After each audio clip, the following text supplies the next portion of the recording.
Hey everyone, welcome back to Aquarium Talk TV. My name is Gage, and here I try to give you guys helpful tips and information based on what I've learned to get the most out of your at-home reef aquarium. If you guys ever have any comments, questions, or would like me to specifically make a video for demonstration for you and whatever question it is that you have, please leave me a comment, describe what it is that you would like me to make a video of, and how I can help, and I'll try my very best to make sure that it gets done. I haven't posted a video in a while due to the fact that I have been busy and I haven't, got much activity on here. So either the information I present maybe isn't to people's expectations, or perhaps I'm just not well known at the moment. Whatever it is, doesn't matter. I'm here to help you.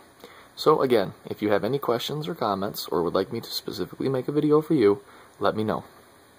Today, we're going to talk about the anemone. We're going to talk about growth rate, what to feed it, lighting, water conditions, and how to get your clowns to host your anemone. As you can see right there, it's a very large, well, it's not very large, it's pretty big, rose bubble anemone. And if you can tell from here, we'll zoom in a minute, there are a pair of clownfish hosting that anemone. So let's go and let's see exactly what's going on. Here we go. I do have a bit of a cold, so if you hear me clearing my throat, coughing, or I sound funny, that's why. Which I'm going to go ahead and clear my throat right now. Alright, sorry about that. So let's get started. Here we have a rose bubble anemone. Right here next to it, I'm growing another bubble anemone. However, this is a green bubble tipped anemone. It will be mostly green with some pink, whereas this one is just pink or a rose color, hence the name. So let's begin with caring for your anemone, because if you can't care for it, there's no sense in trying to get a clownfish to host it. It's just not going to work. So water parameters. Anemones require very, very good, clean water. As you can see, I have a bunch of other different types of corals in my tank.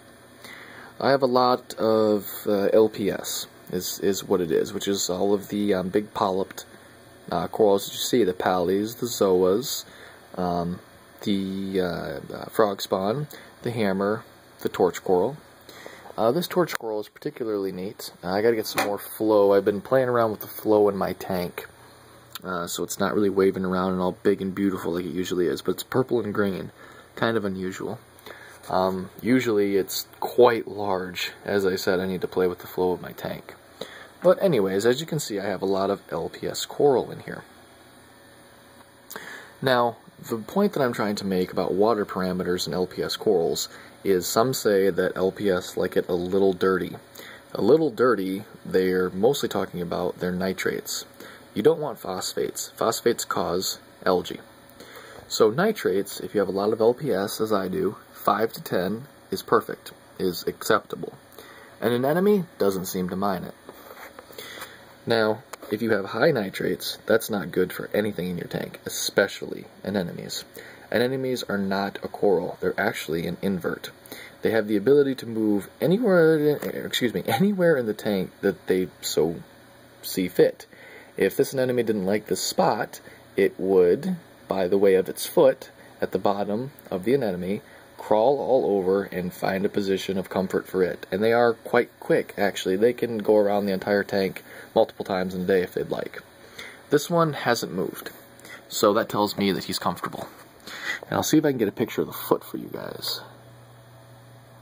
It's kind of hard to tell, but it's elongated. It almost looks like a mushroom, or like a toadstool coral would be like the stalk. Right now it's stretched up a little bit there.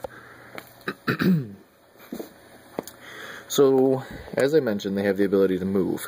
So it's extremely important when caring for your anemone that you make sure that any overflows are are blocked off so the anemone cannot fall down inside them. You need to make sure that your power heads are covered so that way it's not going to get chopped all up if it decides to climb up the glass of the tank. And yes, I have seen anemones that will stick themselves to the corner of the tank, and that's where they just like to be. Basic guidelines. A fish is a fish, a coral is a coral, an invert is an invert, and they don't read the books that we read. They don't watch the videos that we watch. So they're not always going to behave the way that you expect them to. So it's, good to note that there's going to be some wild cards in the hand that you are dealt when you are, purchasing things for your reef aquarium. So water conditions, your water needs to be clean. You need to be doing regular water changes. You need to dose certain minerals into your tank. It's good to always dose calcium, magnesium, iodine. Iodine helps everything, especially LPSs and soft corals. And it's also good to dose some type of a vitamin into your tank. I use a reef fuel. It's a bunch of vitamins, minerals, fatty acids. I also feed Dr. G's LPS food, which the corals will eat it, fish will eat it, and some of your more difficult fish, like ruby red dragnets or any of the dragnets, the blennies or the scooters, the mandarins, even some pipefish, seahorses, stuff like that, will eat this Dr. G's LPS coral food. So that is something that I also dose. So keeping on top of water changes, making sure that you have a phosband reactor or some type of a phosguard system. Phosguard removes nitrates, or phosphates. You want very little to no phosphates in your tank. Everything will do much better that way, and you won't have algae. So water conditions need to be very, very good. Now the next thing is lighting. If you don't have the proper lights, you can't grow anything, especially anemones. If you're not sure, basically what gives a coral and or an anemone its color is microorganisms living inside of that specific animal called zooxanthellae. And that is actually one of the ways that the coral or the anemone makes its food. If you've ever heard of a coral and they say that it's non-photosynthetic, that means that it does not make its food from the light. People are non-photosynthetic. We cannot make food from the light. Plants can. So it's the same thing with the aquarium. Fish cannot make food from the light, but corals can. It's like they're the people and the corals are the plants. But remember, corals are not plants. I'm just using that as an example. So, that being said, strong lighting is absolutely important when you have anemones. The types of lighting that I use are right here. Kessel LEDs. Amazing lights. They produce an amazingly natural ocean shimmer, and the color is fantastic. They come in what I know of as 3 different colors. One is a sky blue, which is more of a whiter light. The other is a ocean blue, which is what I have, which is a blend of white and blues. It's more on the bluish side, so you get that real strong color, but you can see through the whole tank because it does have some whites in there. And then the others, which I'm going to add later, are called deep ocean blues. They're a very deep blue. You get the most color out of your coral. Now, an LED is probably what I would recommend to grow a vast majority of your coral and your inverts, like anemones. A lot of people use T5's metal halides. Yes, you will get results, and you will get amazing results with a metal halide and with a T5. And there are rumors that things grow faster under these. I want to explain to you that this is not always necessarily true. This one LED is 15,000 K. An entire T5 system to cover the top of this tank with bulbs in it is still not as powerful as these 2 LEDs. So it's important to know how much K and spectrum a bulb gives off. You can have somebody tell you that they have amazing growth rate with the T5 bulb and you're running a 15,000 K LED and they're only running 10,000 K T5s. Why do they have amazing growth rate? Well, realistically, they probably don't. The coral's probably growing as fast as it would normally under right water conditions and proper lighting. So don't be a fool to that game. Also, T5s and metal halides have a very large disadvantage. That is, you constantly have to replace the bulbs. If you buy an LED system, not only do you get strong actinic lighting, which also produces color, but you never have to replace the bulbs. With a T5 or a metal halide, they use a lot of energy, whereas an LED does not. You get the amazing growth rate, the color, at half the cost. Yes, they are expensive to purchase, but once they are purchased, you never have to purchase a light again.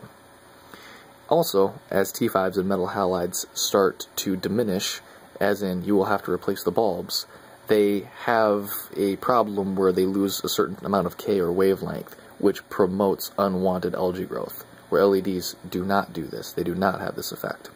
So I personally go with LEDs.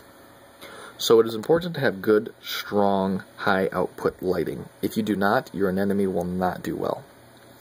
The next thing we're going to discuss is feeding. Depending on how fast you would like your anemone to grow, depends on how much you feed it. It is determined by how much you feed it. I have a 65-gallon long, it's a decently large tank. I wanted my anemone to grow quickly, so that way I could attempt to have it hosted. Rule of thumb is your anemone needs to be at least, I believe it's 2 to 3 times larger than whatever clownfish it is you want to host it. If the clownfish is significantly larger than the anemone, or at least not, or the anemone is not at least twice as large as the clownfish can actually overstress and kill the anemone, which just totally is the opposite of what we're trying to do here. So, make sure that your anemone is large before having it hosted, or maybe even before adding clownfish to the system. So how do we produce a nice, large, beautiful anemone? Well, as I've said before, water conditions, strong lighting. Now let's talk about feeding. To feed regularly, I would suggest that you feed, depending on how fast you'd like it to grow. If you would like it to grow quickly, every other day, maybe 3-4 times a week. If you have a smaller tank and you don't want it to grow as quickly because maybe you're not as concerned with hosting as others are, then I could say you could probably get away with feeding it once or twice a week, because it also does make food from the light from the zooxanthellae inside of it. I also want to add this quick note that an anemone, no matter what kind it is, should never be white. I have seen anemones that are like a very pretty metallic-y white-green color, and they're just gorgeous. And you think to yourself, wow, I'd love to have that anemone. It's a beautiful anemone. Well, you might want to think twice. That anemone is actually bleached, and it has expelled most of its zooxanthellae. Now, this isn't so much an issue because you can get it back. There are treatments that you can add to your tank to replace the zooxanthellae within inside the anemone. But don't ever go to an aquarium or a pet store and see a beautifully white or lightly greened metallic-y anemone and say, I would like that one. Because more than likely, if you don't know what you're doing, it's going to die. So, feeding. If you want it to grow quickly, I would suggest, as I said, 4 times a week, 3 to 4 times a week. What do you feed? I feed my anemones mostly silver sides. Well, what is that, if you're wondering? Well, basically it's like a bait fish, like if you were going to use to go fishing. You can buy them pretty much at any pet store. Just go in and ask for silver sides. Now, they are quite large, or they can be quite large. So if you have a smaller anemone, like this little green bubble that I'm growing right here, you're going to have to chop that fish up and just give it a little piece. This guy can consume an entire silver side. So, again, just to recover what we have talked about. Good water, strong lighting, frequent feeding. If you do not want your anemone to grow quite as fast, because maybe you have a smaller tank and you'd like to enjoy it longer, because they will outgrow small tanks. This anemone will actually outgrow this tank, believe it or not. This is a 65-gallon long. Soon I will have to upgrade just to keep, well, the anemone and some of the other fish that I have in here. So if you don't want it to grow as fast, I would feed it once a week, once or twice a week, with large gaps in between. As saying, not feed it 1 week and skip 2 weeks, feed it on a Monday and then maybe feed it on a Saturday. Okay, so we've gone over water condition, lighting, and feeding. Now let's talk about hosting. How do we get our clownfish to host an anemone? Well, to be quite honest with you, this can be tricky. It can happen overnight, it can happen in 6 months, or it can never happen at all. It really depends on the species of clownfish. Some take to anemones faster and better than others. I have heard that clarkies are probably the best in hosting anemones. I personally do not like the look of a clarkie clownfish, so I don't purchase them. These playful little individuals are maroon clowns. Now, the video does not give them justice. If you ever see a maroon clown in person, and you have a chance to actually observe it and look at it, they are gorgeous, gorgeous fish. They have this just maroony color to them with these red eyes and these white stripes that turn gold as they mature. They're a beautiful fish. Now, they can be a bit aggressive, so it is best to house them with larger fish. Do not, I say again, do not, once maroons are established, or even if they're not, add any other clownfish to your system. Maroons are some of the most aggressive clownfish you can purchase. They are gorgeous, however, they will more than likely kill any other clownfish that you add to your system. Now, in this system, as you could see in the beginning of the video, I have some pretty large tangs. That is a blue hippo tang, that is a fox face, that is a yellow tang, and that is a scobus tang. Beautiful entrance, by the way. That worked miraculously. So, they're not going to be bothered by these guys. Now, some of you may think, wow, that's a lot of fish to have in that tank. Here's the trick. Good water condition, proper feeding schedule, proper water changes. Yes, these fish will eventually outgrow this tank, but it will take some time. So you can house larger fish in a 65-gallon tank. Now let's get back to topic of this. So, how to host. As I said, it can happen overnight or it could never happen at all. These guys, I purchased them about 3 days ago. I kept them in a pet container because I had originally planned on breeding them, and I was just holding them in my tank until I got the other breeding tank running. Tune in, by the way, because I am going to have a video on breeding. So, back to the anemone. These guys only took about 3 days to host this anemone, so perhaps maroons host faster than, say, an ocellaris. I had a pair of ocellaris clowns in this tank with this anemone who never even looked at it. They were more concerned with the frog spawn, the hammer, and the torch coral. Why? I don't know. Sometimes if a clownfish either doesn't want the anemone or doesn't think that there's an anemone there, or there isn't an anemone there, will host all sorts of crazy things. I actually had a pair of clowns that I had to get rid of because they hosted the corner by my power head.